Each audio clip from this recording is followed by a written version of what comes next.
Olá pessoal, sou o professor Kleber Guedes, vamos iniciar mais uma aula de língua portuguesa.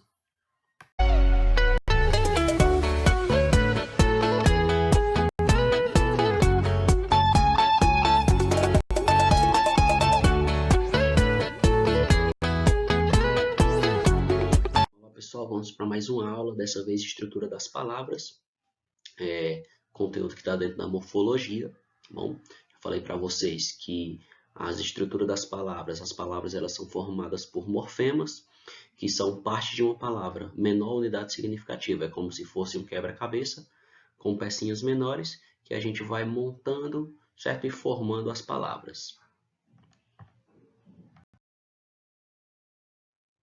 Então, essa primeira partícula que nós vamos estudar é o radical, que traz o significado básico da palavra, é aquela partícula que se repete, tá bom? Por exemplo, em construir, construção, reconstrução. Perceba que o termo constru, ele não se modifica, porque ele é o radical e ele traz o significado básico da palavra. O mesmo ocorre com a palavra vender, vendedor, venda, revender, revendedor. Temos aí a partícula que se repete, nós classificamos como o radical das palavras, tá bom? São palavras cognatas ou famílias de palavras. Então, as palavras que são da mesma família, elas possuem o mesmo radical. Ainda com a palavra reconstrução, nós temos aí o radical constro, temos aí duas partículas que nós chamamos de afixos, tá bom? O que são afixos? São elementos que acrescentam um novo significado à palavra. Os afixos eles podem vir antes do radical ou após o radical. Quando o afixo ele vem antes do radical, nós chamamos de prefixo. E quando o afixo ele vem após o radical, nós chamamos de sufixo.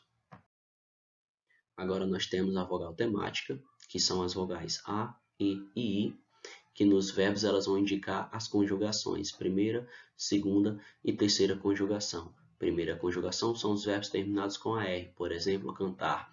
Segunda conjugação são os verbos terminados com ER, por exemplo, o verbo vender. Terceira conjugação são os verbos terminados com IR, por exemplo, o verbo construir. Depois da vogal temática, nós temos o tema. O que é o tema da palavra? É como se fosse uma matemática bem simples. Você junta o radical mais a vogal temática, você tem o tema, tá bom? Então, é a junção dos dois. Por exemplo, na palavra ama, eu tenho o radical AM e eu tenho a vogal temática A. Se eu juntar os dois, eu tenho o tema. Então, qual é o tema? Ama. Vende, radical, é até a letra D, e a vogal temática é o E. Se eu junto os dois, eu tenho o tema, e assim sucessivamente. O próximo morfema agora são as desinências. Desinências já são as terminações das palavras. As desinências são as últimas partículas das palavras. Então, essas desinências elas podem vir nos nomes, que são todas as classes gramaticais, com exceção do verbo, e também podem vir nos verbos. Então, nos nomes, essas desinências ocorrem indicando o gênero e o número, né? O gênero é masculino e feminino, e o número é singular e plural. Nós chamamos de desinências nominais. E nos verbos, essas desinências elas podem indicar o tempo, o modo, a pessoa e o número. O tempo, né, na língua portuguesa, são 3 tempos básicos: pretérito, presente e futuro. O modo, temos o modo indicativo, o modo subjuntivo e o modo imperativo. A pessoa, nós temos primeira, segunda e terceira pessoa do discurso. Lembrando, primeira pessoa é quem pratica a ação.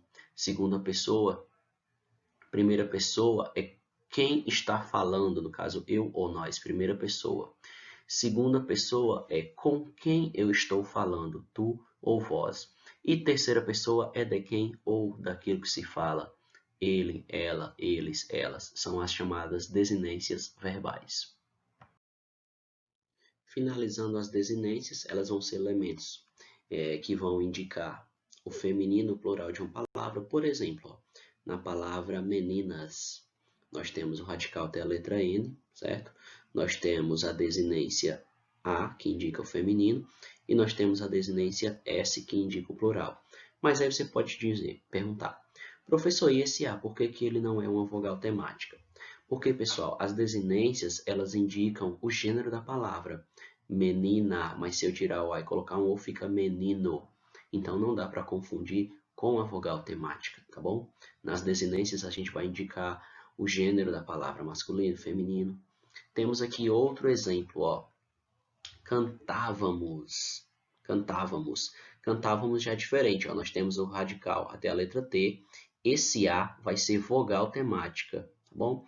Professor, e por que esse A é vogal temática? Porque esse A não está indicando se é masculino ou feminino, porque cantávamos não é uma pessoa, podemos dizer assim, para eu classificar como masculino ou feminino. Então, as minhas desinências vão ser o VA, desinência modo temporal, e o MOS, desinência número pessoal. O VA, desinência modo temporal, porque indica o modo. No caso aqui, ó, cantava, certo? É o modo indicativo, eu estou afirmando, certo? Modo temporal. E o tempo é passado, cantava, já passou, já aconteceu. Cantávamos, desinência número pessoal. Por que desinência número pessoal? Então, vamos lá. Número, cantávamos, porque está no plural. É mais de uma pessoa cantando, tá bom? É você e mais alguém. Desinência número pessoal. Pessoal porque com esse mos, certo? Com esse mos, eu consigo identificar quem está praticando a ação. Se é cantávamos, é lógico que é nós cantávamos. Então, com o final, com a desinência, eu consigo saber quem está praticando a ação verbal. Processo de formação das palavras. Quando nós vamos estudar o processo de formação das palavras, é importante a gente lembrar da família das palavras, que são conjunto de palavras que possuem o mesmo radical. Nós temos aqui, ó, governar, governo, governador, governável, desgovernado, governabilidade, governante e desgoverno. Então, nesse caso aí, essas palavras elas são da mesma família. Então, é uma palavra primitiva que dá origem às palavras derivadas. Há dois processos de formação das palavras na língua portuguesa. É a formação por derivação e a formação por composição.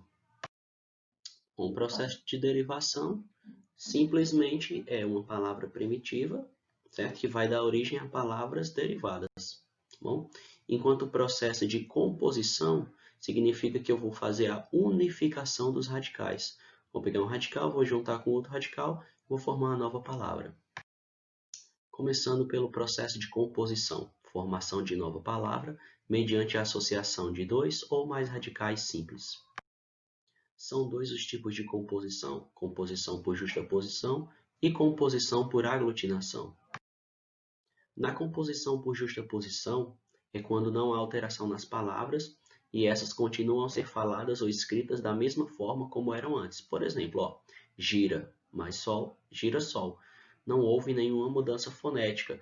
Você pode dizer, professor, mas teve uma mudança na escrita, ó, acrescentou um S. Isso é porque quando é com SS, com RR, eu tenho que dobrar para ficar o som forte, tá bom?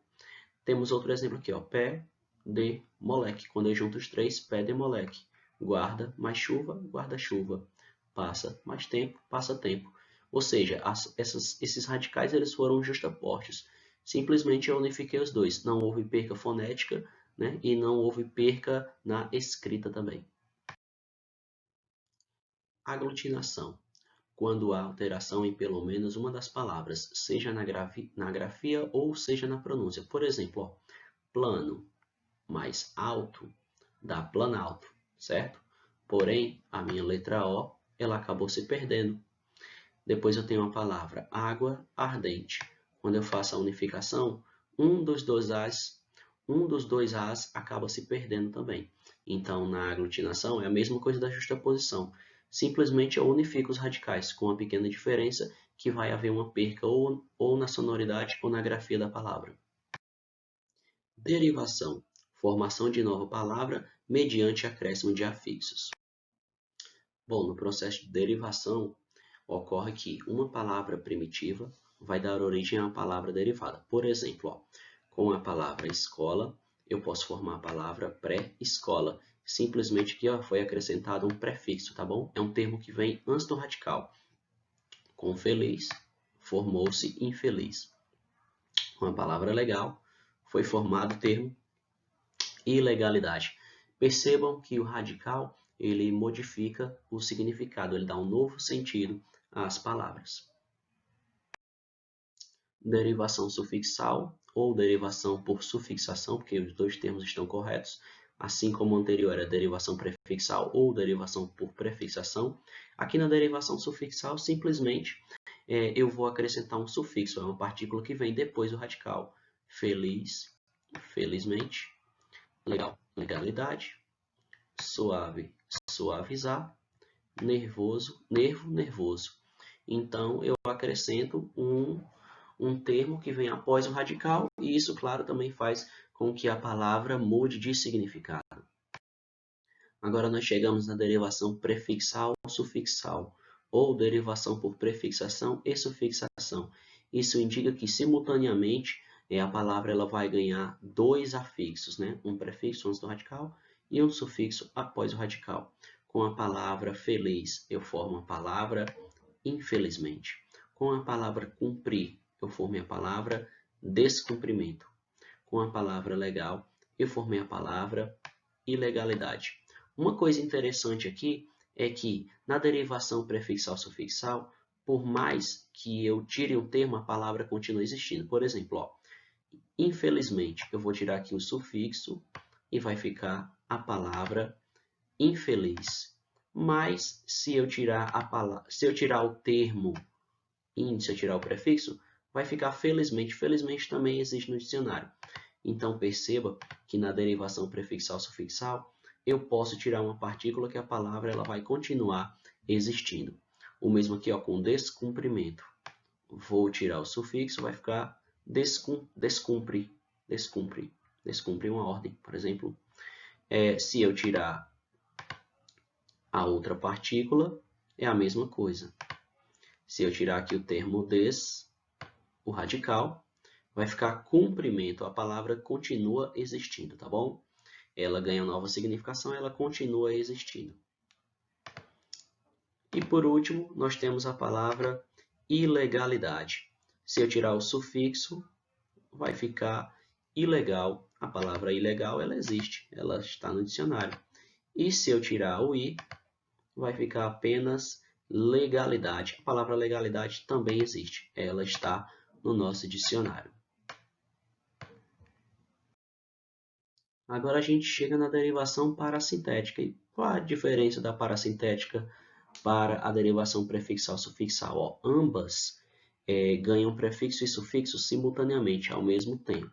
Certo? Então, qual é a diferença? A diferença é que, se você eliminar uma partícula, a palavra deixa de existir. Por exemplo, ó, na palavra anoitecer, eu vou tirar aqui só o sufixo, vai ficar à noite. Apesar de que parece que existe essa expressão, mas essa expressão ela não dicionarizada, não está no nosso dicionário, a não ser que seja a expressão a espaço noite, mas aí já vão ser duas palavras. Agora que a gente vai eliminar a outra partícula, que no caso aqui seria o a, vai ficar só o termo anoitecer, apesar de que também parece que existe, mas anoitecer não existe no dicionário. A palavra ela perde seu significado. Agora vamos aqui com embelezar. Mais um exemplo aqui. Se eu tirar o sufixo, vai ficar embele. A palavra ela perde a sua significação. E se eu tirar o meu prefixo, vai ficar belezar. A palavra também perde a sua significação. Então, eu demonstrei aqui dois exemplos, né? Não vou fazer com todos, mas vocês já perceberam. Envelhecer, desalmado, acorrentado. Todas essas palavras são derivações parassintéticas. Elas ganharam afixos, que são prefixos, que vêm antes do radical, sufixos, que vêm após o radical. Porém, se você eliminar uma das partículas, a palavra ela perde o seu significado e ela deixa de existir.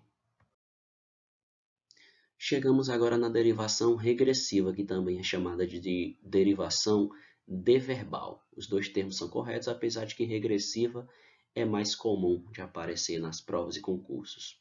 Então vamos lá, como que funciona? Novamente, nós temos uma palavra primitiva, dando origem a uma palavra derivada, mas prestem atenção no que ocorre aqui, ó. Debater, debate. Cantar, canto. Percebam que nessas situações é como se a palavra ela reduzisse de tamanho. Então, com o verbo debater, eu formei debate. Cantar, canto. Recuar, recuo. perder, perda, atacar, ataque. Ou seja, o que é uma derivação regressiva? Acontece que o verbo ele muda a sua estrutura, certo? Ele perde uma partícula, tá bom? Também temos a derivação imprópria. Na derivação imprópria temos aqui, ó, não aceito o não como resposta.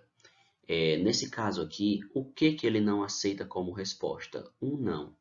Perceba que o termo não, ele está tendo aqui a função de um substantivo, certo? Porém, normalmente a palavra não é um substantivo, né? Não é um substantivo. Normalmente a palavra não é uma palavra negativa, tá bom? Ela não tem essa função aí de substantivo, normalmente. Então, o que é uma derivação imprópria? É algo incomum que ocorre na língua portuguesa. O professor ainda ficou confuso. Vamos para outro exemplo, ó. Aristides tinha um falar complicado. O que Aristides tinha complicado? Um falar. Falar aqui de novo está tendo a função de substantivo, mas falar, normalmente falar é qual classe gramatical? Ora, normalmente, quando é natural, falar é um verbo, tá bom? Falar é um verbo da primeira conjugação, né? Tem a sua terminação em AR, é um verbo infinitivo, certo? Mas nessa situação aqui, o termo falar, ele teve papel de substantivo. Então, o que é derivação imprópria? Derivação imprópria é quando uma palavra ela muda a sua classe gramatical. Temos aqui outro exemplo que é dou-lhe esta carta rosa. Agora aqui rosa está sendo um adjetivo, porque rosa está sendo a característica dessa carta. Então, rosa aí foi um adjetivo porque é uma característica da carta. Mas esse rosa também poderia ser um substantivo. Professor, como assim? Se fosse, por exemplo, rosa é o nome de uma pessoa. É tipo, Rosa, dou-lhe esta carta. Ou seja, uma pessoa dando uma carta para a Rosa, a mulher que se chama Rosa. Então, Rosa pode ser um substantivo, certo? Mas nessa situação a sua classe gramatical mudou. Nessa situação que ela foi um adjetivo. Então, isso também se configura como uma derivação imprópria.